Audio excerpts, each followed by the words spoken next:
Lockwood is a scholar, a storyteller, a singer, guitarist, and composer. His career as musician and academic engages with issues arising from utilizing archival resources and imagining the power of lost forms of expression to articulate keenly felt needs in the present. Both his music performance and scholarship gravitate toward the Jewish liturgical music and Yiddish expressive culture of the early 20th century, and the reverberations of this cultural moment in the present day. Jeremiah's research considers the work of cantors as arbiters of social, intellectual, and aesthetic change in times of crisis and cultural transformation. Jeremiah received his PhD from the Stanford University Graduate School of Education with a concentration in education and Jewish studies in 2021. In 21-22, Jeremiah was research fellow at the UCLA Milken Center for American Jewish Life. And in 22-23, he was a fellow at the Yale Institute of Sacred Music.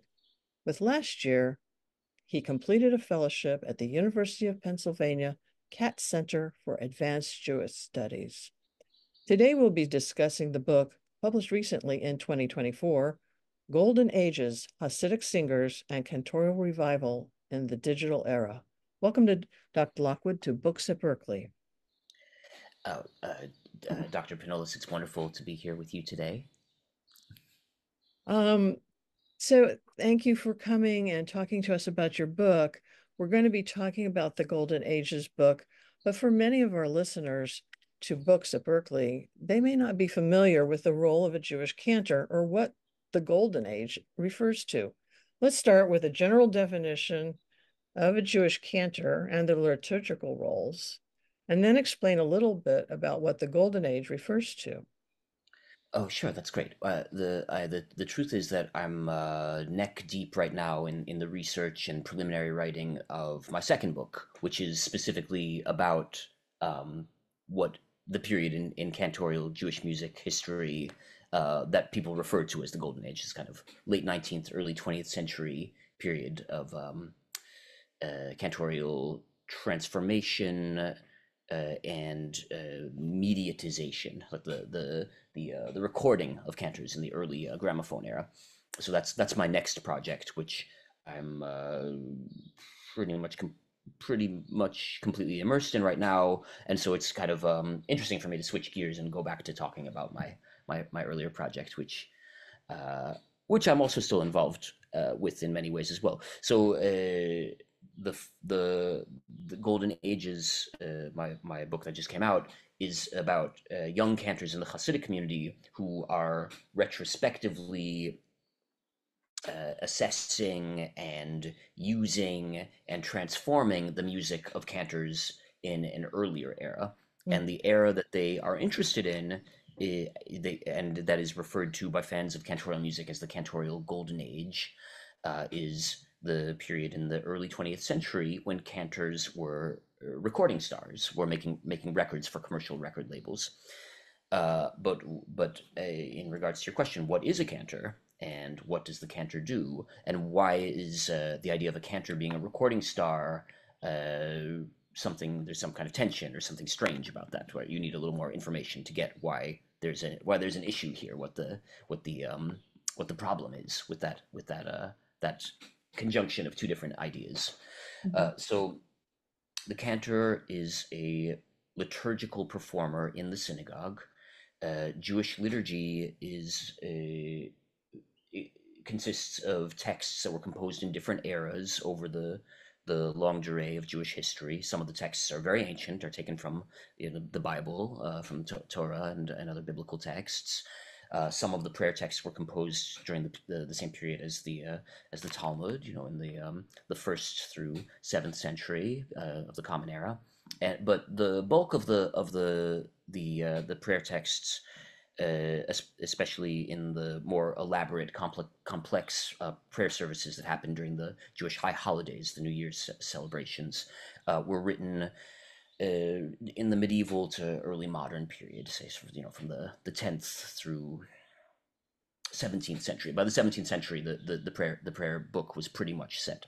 But all told, it's an enormous corpus of liturgical poetry that is part of uh, both the daily prayers that Jews are expected to perform, and the special kind of heightened prayer services for the holidays, and especially for the high holidays.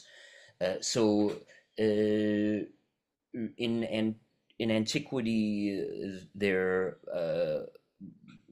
may have been a figure that was somewhat equivalent to the role we understand of the cantor as being a performer of the prayers. But this role of the cantor, as we know it now, is a kind of an expert liturgical performer. Something that emerges in the medieval period with the expansion of the prayer texts and the composition of many new liturgical prayer poems, especially in the in the Andalusian period, during the 10th through 13th centuries, through 14th centuries, when there were many great liturgical poet rabbis who were creating new prayer texts, and associated with the prayer texts uh, were melodies. Music was an important part of the prayer experience. But the melodies that were used for the prayer texts were different in different parts of the Jewish diaspora. My research focuses on Eastern European Jews, the Yiddish speaking Jewish diaspora, and in Ashkenaz, in this European Jewish milieu, there are different strata of cantorial musical history. But in this period from kind of the Middle Ages through, let's say, the 18th century, the role of the cantor was ever expanding, right? There are some prayer melodies that are considered to be likely to be of kind of late medieval pedigree. And the reason people believe some of the melodies are very old is because they're very common. They're used throughout the Ashkenaz European diaspora. Uh, and then there are other melodies that are more regionally specific. And then there are many melodies that were specific to individual cantors or individual cantorial families. So the idea of heterogeneity within the cantorial practice of prayer leading seems to be old. Seems to have gone back many centuries, and so the idea of the cantor as a musical expert is a response both to the textual complexity, the amount of texts that need to be recited, and that it takes a certain kind of expertise to have the facility to be able to say these Hebrew texts, and then musical expertise of having knowledge, especially in for Jewish liturgical music. Notation really did not begin before the 18th century, and really didn't begin in earnest until the 19th century. And there are many examples of cantors who were not literate in Western musical notation into the 20th century and even into today, right? So the idea of Jewish liturgical music as a written form is fairly recent, and I mean, really, it doesn't start until 1840. That's when the mass of Jewish music, of Jewish liturgical music that's been written down, begins around the middle of the 19th century. Prior to that, there are examples here and there, but really, the music that is notated are exceptions, right? Are the repertoire of cantors who were highly literate in Western music, who were by and large exceptional. They were not the norm, and that cantors were learning music by ear. It seems. I think it's fair to say that prior to the 19th century, music reading was not the norm among cantors. There are certainly exceptions, and there's certain musical communities within Ashkenaz that were exceptional, and the exceptional communities or artists have a bigger footprint in terms of their cultural reverberations. So I mean, Salman Rossi in Italy, who's a celebrated late Renaissance, early Baroque era composer, contemporary of Monteverdi, was composing for the court. I believe in Mantua, right? And he also composed some liturgical pieces in Hebrew on Hebrew prayer texts. Uh, he is certainly an exceptional figure in many ways, and yet people knew about him, right? And the fact that there was this celebrated Jewish composer writing in an elevated elite music form has continued to excite the imagination of Jewish musicians across the centuries. And then there are other examples of exceptional musical communities, such as Prague in the 16th and 17th century, which was exceptional in many ways. Right, it was a very prosperous Jewish community that was extremely invested in music. And there was a musicians guild that was successful and competitive with the Christian music guild that seems to have performed the same kinds of musical repertoires as their non-Jewish neighbors, but they also performed in synagogue, right? So this is a remarkable moment in Jewish Ashkenaz musical history, and has certainly people look to this moment as highly influential and important, and yet it was also extremely unusual, right? And it was not the norm as far as we know. So, Uh, so you have a cantor who is a liturgical leader in the synagogue, mhm. singing melodies, some of them old, some of them newer. Many of them were not notated in Western notation, so they knew them either from memory or from um, symbols that they had access to to know it, or training with another cantor. Um, Yes. and so these things were passed down within Yes, communities. typically in cantorial families. Yeah. So the big transformation in cantorial culture happens in the 19th century, which I don't want to oversimplify too much, but we're trying to paint a broad strokes kind of history here. The key figure in this kind of emergence of the modern cantorate was a cantor working in Vienna, named Zalman Sulzer, uh, Mhm. who was specifically hired by the Vienna community, which was a new community, right? Jews only received the rights to settle in Vienna around the turn of the 19th century, after a long period in which Jews were forbidden from living in the capital of the Habsburg Empire. And Sulzer was tasked with creating a repertoire that would reflect the changing status of this Jewish elite that was living in Vienna. So he was creating uh, a Jewish musical form that was using the rules of Western harmony and counterpoint, that was composed for four-part choir, that reflected some cantorial traditional melodies. Certainly, he was notating and harmonizing melodies that he had learned in his traditional cantorial education as a child apprentice, which was the typical form of cantorial education, up until the 20th century, really. And he also commissioned composers, famously working with Franz Schubert to compose new music for the Vienna synagogue. And so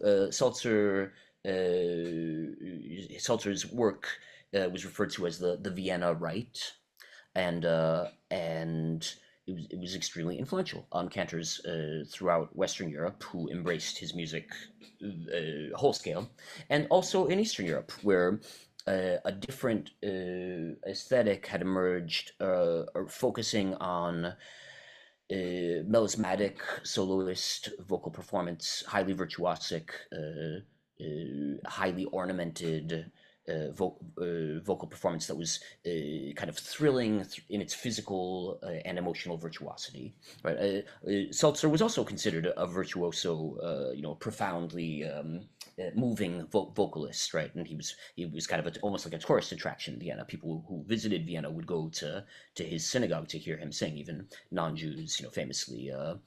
Franz Liszt wrote glowingly about him. Franz Liszt, who was an avid anti-Semite, and yet he was a fan of seltzer, right? So in the Eastern European context, the fame and the power of seltzer's innovation spurred new forms of creativity as well. Some cantors wanted to replicate the Vienna Rite in their synagogues, and in some urban elite synagogues, they were able to have choirs that could perform Seltzer's music. Uh, Generally, there seems to have been a sense that there was a kind of a culture clash between the the sound of the Eastern European cantor and this kind of melismatic, highly ornamented, virtuoso solo vocal form, and the choral music style that was emerging as the norm in Central Europe. So a No. lot of these cantors from Eastern Europe that had this melismatic style came to the United States in the late 19th century, early 20th century, um, presumably bringing this style with them. Um, and I'm just wondering if we can go to the part where, they're settling in the United States. They're having this style that's been established maybe 100-ish years, less than 100 years at that point, I guess. Um, and then technology comes in, and Mm-hmm. Mm-hmm. there's recordings, Yeah. and many of them start doing these recordings and becoming famous through the distribution of phonograph records. Yeah, that's exactly right. This moment of kind of the meeting of the this kind of self-consciously modernizing musical form of the choral Jewish choral music, and this self-consciously inventing a sound that was supposed to represent the Jewish past through these kinds of highly stylized, highly ornamented vocal performances in that were considered to be kind of the hallmark of the Eastern European cantors. So this kind of there was a sort of a synthesis that was taking place between these two musical styles, and that dovetailed almost chronologically almost exactly with the emergence of the phonograph technology. So we're talking about the period in the 1880s, 1890s. The first Cantorial records that we know about were made in 1901, and the first decade of the 20th century, there was a kind of an outpouring of cantorial records, mostly made by a handful of singers. Right, the first decade was heavily dominated by two artists, Gershon Sirota and Zabel Kvarten, and these were records that were being made in Europe, not in the United States. Oh, So okay. these early records were being made in Warsaw and in Budapest and Vienna, and the records reflected the sound of uh, this kind of the star cantors that were already kind of a pop culture figure. So Sirotto was the cantor at the Slomacka Street synagogue in Warsaw, which was a huge cathedral. It was like kind of like almost like a opera hall or something. It was over 1,000 seat capacity, and apparently it was filled every week with people who were coming to hear him, and his large choir, and and Kvarten had a similar effect. Kvarten had pulpits in a few different cities, including in Budapest, which was one of the major cantorial pulpits in the world. And this huge, beautiful synagogue, also a kind of a star presentation of the cantor even before the process of mediatization began. But the framing of the cantor as a larger than life performer went kind of it's hard, whether media created that or whether that was documented by media is kind of something that one needs to consider, right? It's not clear.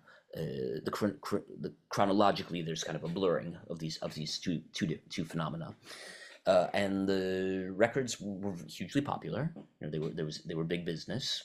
Kvarten, in his autobiography, says that one year his record sold 500,000 copies. Right, so Well, in one year. So a this lot for. It was mass media, yeah. Yeah. uh, and the records were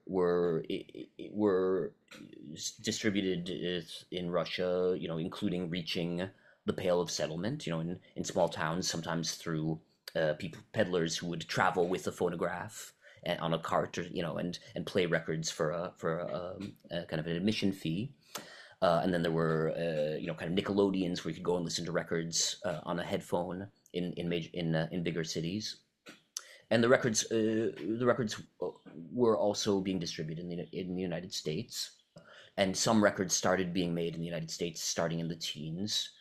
Uh, as far as I know, there was only a trickle of Jewish records being made in the first decade. It was really in the teens that the Jewish record industry started growing in the United States, and really in the 20s, post World War I, that the switch happened, where the main site of creating new Jewish culture, musical cantorial culture on record, was shifting from Europe to the United States.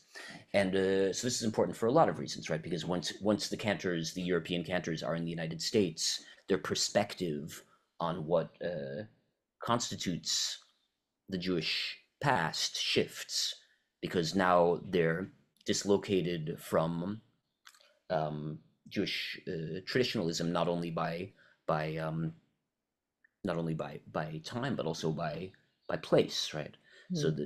the idea of framing the shtetl as a kind of a permanent icon of Jewish feeling, of shtetl meaning small town, the Yiddish word for small town, and imagining this kind of other world of Jewish life that was very separate from modernity. This is a major theme in Yiddish literature, right? We see this in the writings of late 19th, early 20th century figures like Shalom Aleichem and Yud Lamed Peretz, where there's a literary vision of the Jewish past located in small towns, and this kind of shtetl voice is also a concept that the cantors were embracing and using it to emotive effect in their compositions, Well, right? So in these a lot of these recordings, the sound of the singing sound is very operatic as well as florid.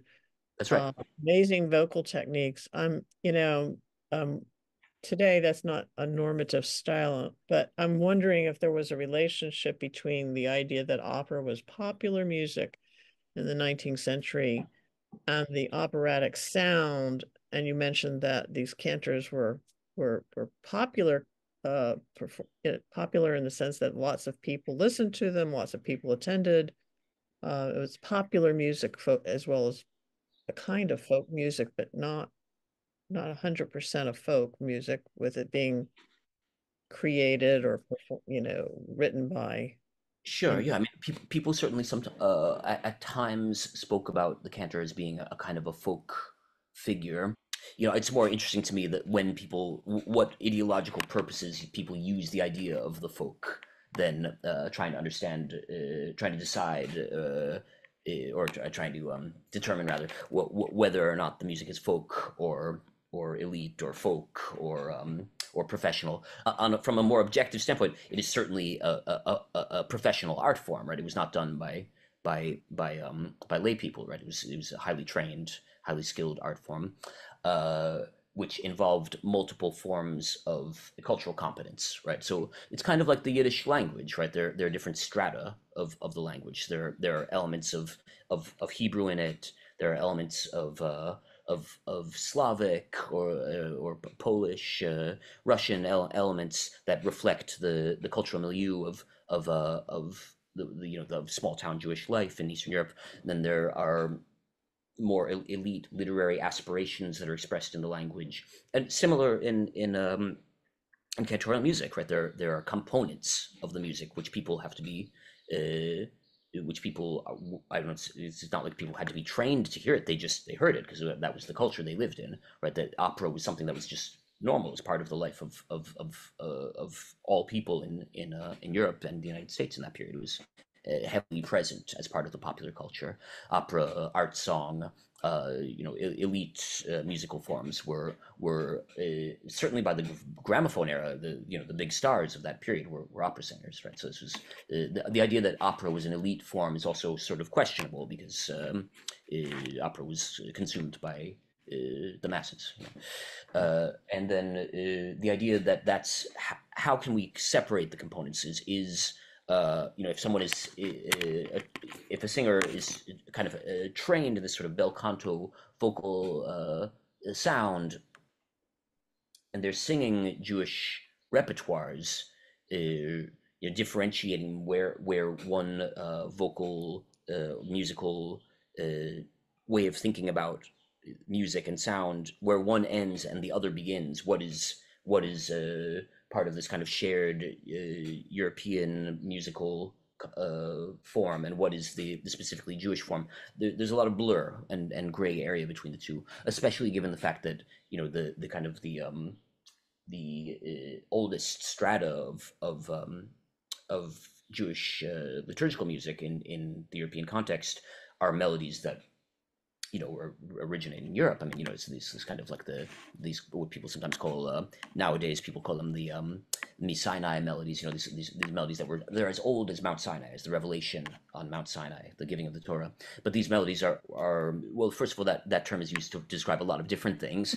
But in cantorial discourse, let's say in professional cantorial discourse, cantors usually talk about these melodies as being as referring to a set, a fairly discrete set of melodies that, they're really old. They're definitely really old, but they're certainly not older than the 10th century, or something like that, right? And they're from Europe. They're the music of Jews who lived in Europe. Yeah. These are not melodies that are shared throughout the Jewish diaspora. I'm wondering also if you're talking about these contrasts of sounds and mixing of sounds, Yeah. uh, kind of an urban, if you will, urban small town divide, because a small town may not have a vocalist who is doing such grand music as, say, someone in Warsaw on a large synagogue, or Budapest, a very Um, large synagogue with I a mean, lot of horses and a lot of yeah, yeah. No, no. I think that's a important question, and one that's not has not been adequately considered yet. My hunch, my instinct around it, after spending many years, dealing with these sources, is that the cultural difference between small town and urban life is exaggerated, right? And that people in small towns did have access to a lot of forms of more elite music through military marching bands, through artists on tour. Certainly by the 19th century, it does not look like some kind of medieval village where people have no awareness of what's going on in the outside world. That said, the access to education is very different in a small town than in the city. I wanted to return to your book where you talk a little bit in your book about the Hasidic communities in New York, um, obviously in the 21st century. Um, and a lot of folks viewing this video might assume that very religious people, as in the Hasidic communities, who maintain traditional garb and activities and so on, that they would have also maintained traditional music sounds like we're talking about that came from Europe. But we learn in your book that these communities don't really use that art form anymore, that they're, I mean, have I got that right? And why not? Where does that exist? Where this art form that developed through so many centuries and through so much filtering or communities in Europe came to the United States, was recorded, but now uh, these communities are not maintaining that style of music. Yeah. Well, it's a bit of a complicated question, but I mean, I think that there's the mainstream music in the contemporary Hasidic community. So the Hasidic Jews in the contemporary United States, folks who are highly visible as living in separate neighborhoods, using distinctive garb, an adherence to Jewish ritual life, oftentimes using the Yiddish language as a day-to-day communication. Um, this is in some ways this is still a kind of the symbolic representation of Jewish people writ large for people who don't know that much about Jews, right? This is it is a rather small minority within the overall Jewish population in the United States. But a very large minority and very strong and a culturally outspoken and and growing, always growing. So I mean, the idea that Hasidim are a minority within American Jewish life, that's starting also to perhaps change a little bit because there are many Hasidic people, and they have very large families, and the rest of the Jewish America is not exactly shrinking, but it is not experiencing a kind of a constant growth in the same way. But anyway, this Hasidic community presents itself as being extremely committed to cultural preservation and to an idea of religious traditionalism. But people who are familiar with the scene know that the first thing you hear is like pop music, right? Something that sounds like American pop music. That new musical compositions, oftentimes with lyrics in Yiddish or using prayer book Hebrew, using the Ashkenazi Yiddish phonology and the pronunciation of Hebrew, not modern Hebrew as spoken by people in Israel, for example. This sound of new pop music using Eastern European Jewish languages and religious themes is a major part of the physical landscape, the soundscape of Orthodox life. And so it's interesting. I mean, it's surprising, right? I mean, it's for the outsider, it's perhaps jarring to one's expectations about what traditionalism means, because in the Hasidic community, traditionalism does not extend to music in an obvious way, although certainly there are elements of Jewish traditionalism that people do think are important, for instance, with language and the themes of the texts of the songs, and certain kinds of vocal affects that are considered to sound Jewish, that change the way an EDM song, but sung by a Hasidic man, it will still read as related to the Hasidic lifestyle for listeners within the community. But the idea that traditionalism means that everyone is singing 100-year-old cantorial repertoires is definitely not the case, right? Cantorial music is not a big part of Hasidic life. There are certain Eastern European Jewish musical forms that are highly valued within the community and that are continue to be taught, and that is the nigunim repertoire, which is a melodic, a vocal music form of paraliturgical. So in other words, melodies that are not sung in services. Usually, there are exceptions, but as a rule, they're sung at religiously oriented feasts or parties where men get together and sing repertoire of melodies. Kind of. Famously, many of these kinds of Hasidic nigunim are sung without words, right?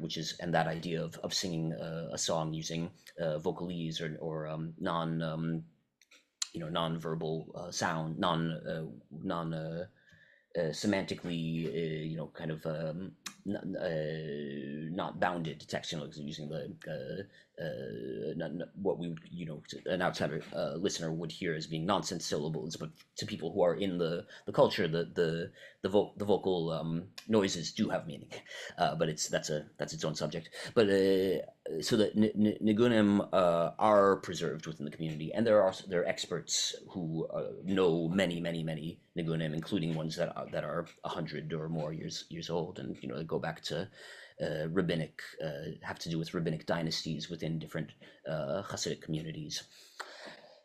So that it's not like there's no traditionalism within musical traditionalism within the Hasidic community, but just not related to cantorial music, and not related to prayer so much, which is interesting. The kind of the the norm within Hasidic life is for prayer to be done very, very quickly, right? So men are expected to pray 3 times a day, and the as I alluded to earlier, the Jewish prayer book, it's a brick, right? There's a ton of texts, so people are just trying to get through it really quickly, and there's a kind of a commandment, not necessarily a cultural form in the sense of being like a musical art form, but so within Hasidic musical life, contemporary Hasidic musical life, uh,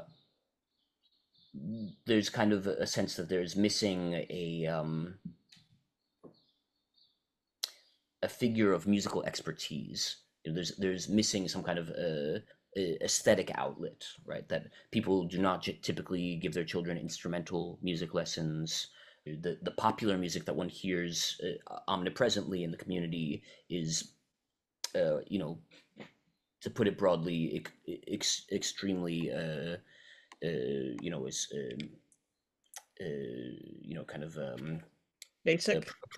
culturally appropriative of mainstream popular music, right? It's and it I think it's kind of as it's been described to me by young Hasidic cantors, is that they feel that there's something missing, right? That they're looking for an art form that will be an outlet for them, and Cantorial music is a kind of a subculture within the Hasidic community of mostly young men. We can talk about the gender component as well, but the book that I wrote is specifically about a male cohort, right? Because there's a gender separation is a very important feature of Hasidic life. So this kind of homosocial scene of young men who are seeking aesthetic outlet. Cantorial music is an outlet, is a path that's seen as acceptable in that it is historically Jewish. It makes use of Jewish languages. And it's not completely unfamiliar. The idea of there being a cantor, or the idea that a cantor is something important, is sort of circulates in a variety of Jewish contexts. And then once people start getting interested in it, it's like one of these internet rabbit holes. People start going down YouTube suggestion lists, and looking on online archives that people have made, and it is an area into which one can pour one's passionate desire to become an expert, to become an expressive artist, to become and it also, on some level, I argue that it offers a kind of a critique of what is perceived as being an absence in Hasidic life that addresses the desire to be an artist. Well, in your book, you refer to these practitioners, first of all, as revivalists. I presume that because there had not been any cantorial music, but also countercultural and nonconformist. And on surface level, for a person reading may say, well, it seems surprising that it would be countercultural to do something so religious as singing cantorial music. And yet, in the context of their community, the style of music that they're doing is, and taking these archival recordings, I guess, out of context to some extent, uh, seems countercultural because it's not the same uniform music that everybody else is doing. Um, in your book, you write about these distinctions between cantorial musical vocal styles, let's say, and an average prayer leader in a Hasidic community today, which you just talked about. Could you talk a little bit about what do you mean by a cantorial vocal style, and describe that a little bit for our listener? Sure. Well, as understood by contemporary fans and practitioners of chazonis, of this older style of cantorial music, I use the Yiddish language term chazonis to describe this kind of the vocal style of cantorial prayer leading that's that's documented on early 20th century gramophone records.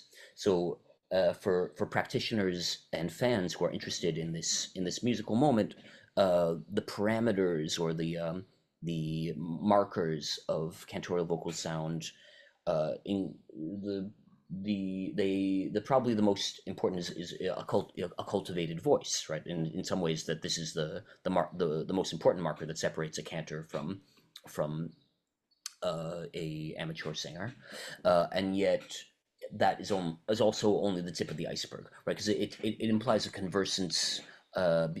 Being a performer of chazanas implies a conversance with a certain repertoire, the recorded repertoire of these cantors, and if you go and listen to those records and you try to develop a performance repertoire based on the records, it becomes very obvious very quickly that there are physical demands being made on the singers that are extremely difficult to fulfill. Right. So this involves the coloratura, which is one of the key markers of cantorial sound, which are melismatic runs, sometimes spanning an octave or more, and that oftentimes have small micro runs within the larger run. But there's a kind of a density of muscular control that's needed, and I would say that's probably in some ways that's probably the signature aspect of cantorial performance, being able to perform this kind of sound. But then there's also elements relating to intonation, right? And so vocal intonation has to do both with tuning, but also with the way notes are phrased in relationship to each other, and which is done a highly specific manner in within the chazanas context. And then there are kind of what I refer to as the noise elements. So they're kind of vocal sounds that that might not be considered to be musical exactly, from in a kind of a, let's say, from the perspective of an opera singer or like a Broadway singer, or other styles that involve extensive vocal training, but that are a very important part of the chazonis sound. That noises that invoke the sound of crying, a kind of like a sudden leaps in dynamic, um, sighing, small vocal breaks that are considered to be characteristic of the cantor's voice, and that relate to the topic of memorialization and memory, and the issue of um, of suffering, which is a major topic in Jewish prayer. Another thing that was very interesting for me was you talked a little bit about, of course, cantorial music when it was being done in the 19th century and early 20th century. People understood it.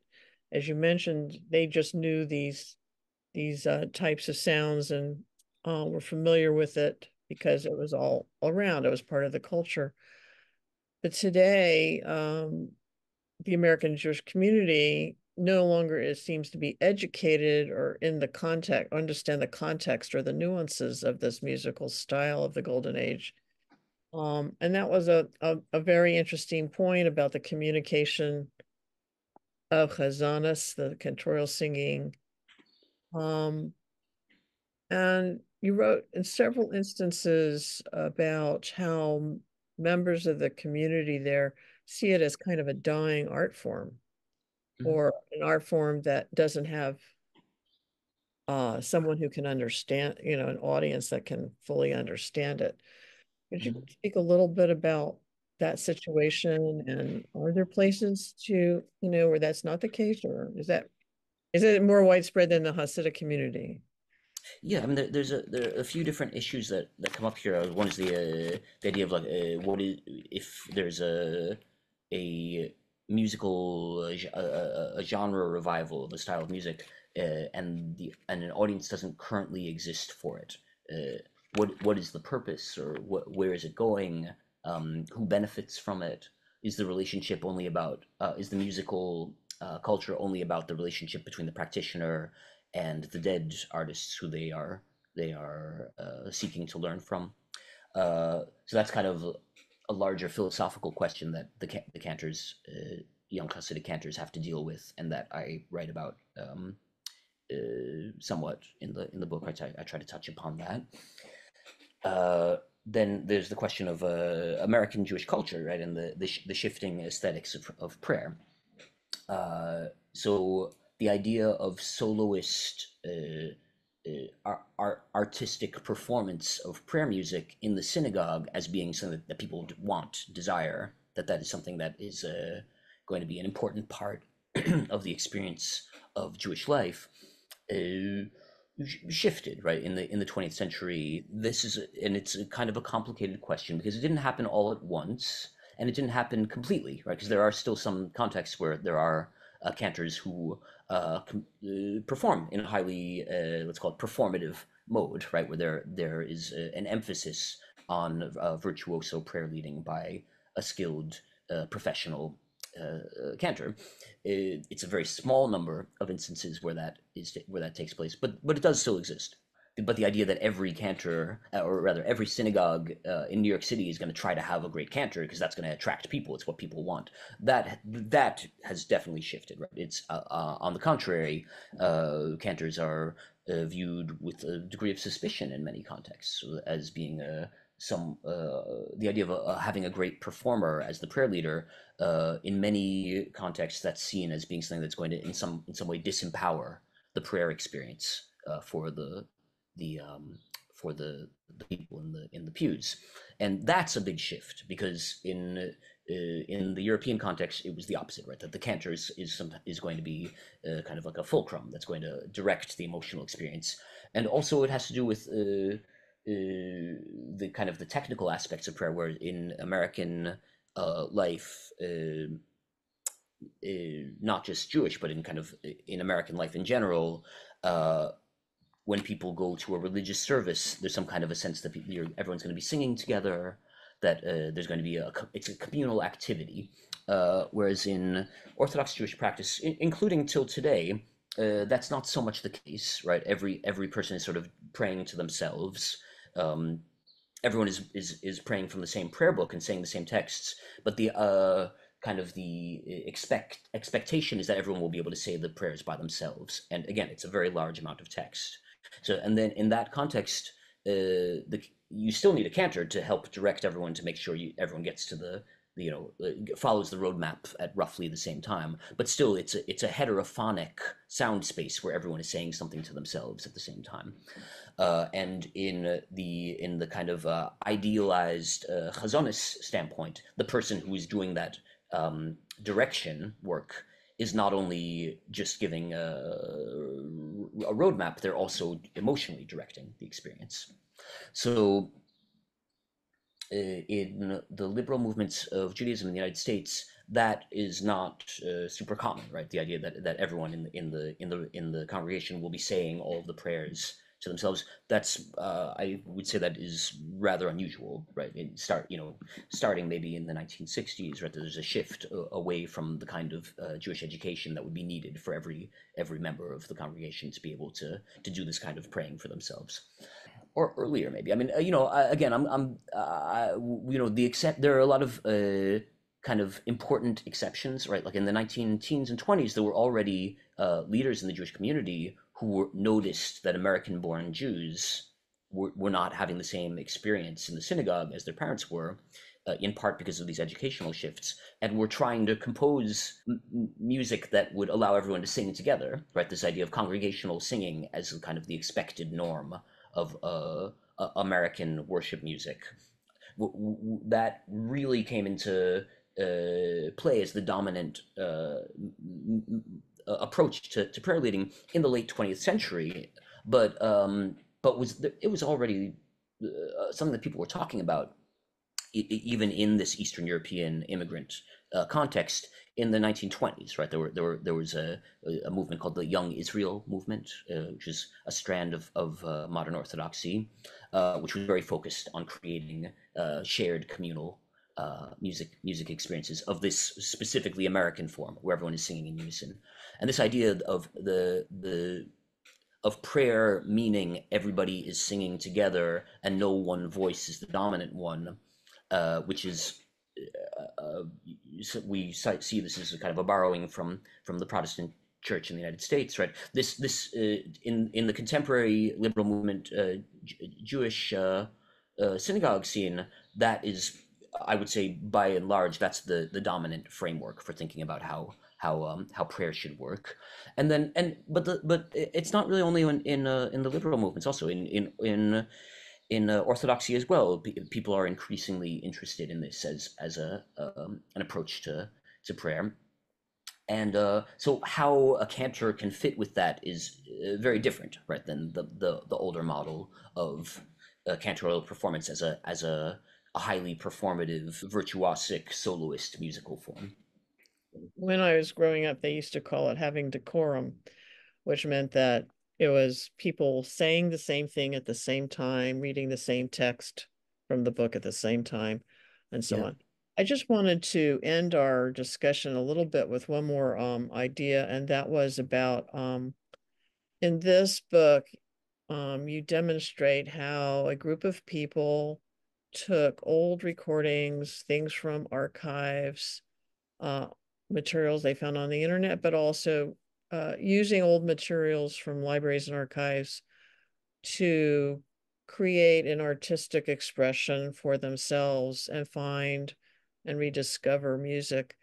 And I'm wondering how we might address this idea for students who are interested in any number of indigenous musics or musics that are available through archival resources that are not the contemporary way that people sing or perform or what's popular today.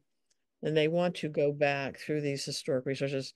If there's any uh, discoveries that we can make that came from this examination of this group of people and how they took old recordings and made them come alive in their lives. Oh, thank you. That's a beautiful question, and a very important one. Well, the internet, for all of its problems, also, in addition to its the dubious political implications and the distractions and the commercialization of day-to-day life, it also provides access to the archive, right? In this very immediate and intimate way, you can find information about artistic expressions from a myriad of subcultures instantly through this little machine in your pocket, right? And that uh, intimacy with the ghost world of media from the turn of the turn of the century, from 100 years ago, right, allows us to be able to be as close to the worlds of our ancestors, of our grandparents and great grandparents and great great grandparents, as we are with someone who we're talking to on the cell phone, right? It's right there, right? And this experience of presencing the past through the mediatization of the media world of the gramophone era, in transformed into digital experience through the computer or through the cell phone. It allows people to have an intimacy with practices and feelings and ideas about how to be a performer, how to be an artist, and can allow people to literally transform their bodies, right? I mean, I've seen it with these young Hasidic singers, where they have taken into their physical beings sounds and affects and forms of performance that literally no one in the world has done in for decades, or maybe half a century, since before they were born. So there's something very, very powerful there about the represencing of ghosts, about intermundane communication between living and dead generations, and about the power of reciprocity with the dead, right? Because you do a service to the dead by listening to them and allowing them to speak through your body, and in turn they lend you power that you might not have been able to find in your life. So for these Hasidic singers that I worked with very closely for many years, they have become artists. They have become great. They have become something that their world didn't necessarily allow them or want them to become through this kind of intimacy with the digital archive. And I think that that's something that many people could learn from and benefit from. Well, thank you. It's a very powerful statement. And, I know that there's so many people who are exploring and looking for new ways to capture something that they don't know exactly where it might be. But here we can find a way to examine whether or not it may be in sounds of the past that could be part of or morph into something that is part of our creative selves. Yeah, I mean, in the Jewish context, there were political and social possibilities in this era, right, in the interwar period between the First and Second World War, and there were people experimenting with utopian visions of life, new ways of expressing Jewishness using technology, new ways of being a Jewish artist that through a hopeful synthesis of different streams of cultural expression. And many of those possibilities have been disappeared, by the Holocaust, by assimilation, by Zionism. These themes that have created a much more uh, careful, Jewish culture in the late 20th and early 21st century. We can look at this moment in the kind of in the blossoming of media, in the early 20th century, for clues about other ways of being a Jew, being an artist, being a creative individual. There are multiple stories here that are potentially opened. There's a lot to think about on that. And thank you. I wanted to mention to our listeners how well written this book is. I learned a lot from it. There's so many facets and interesting things that are culturally normative that you may not know about, and some things that are not culturally normative that we definitely didn't know about. And it covers a lot of ground in a very small, in a very thin book, but still very readable and accessible. We're going to be having a copy of this in our library, and I appreciate you coming today and discussing all of these issues and giving us a little of this historical background so the reader could better understand what they're looking at when they approach this book. Thank you so much. Thank And you so much, Dr. Pinnolis, and I'm just really flabbergasted by seeing all of those bookmarks in my book. Well, thank you. I'm so honored. You're incredibly uh, attentive, and I appreciate the attention so much. okay, thank you so much.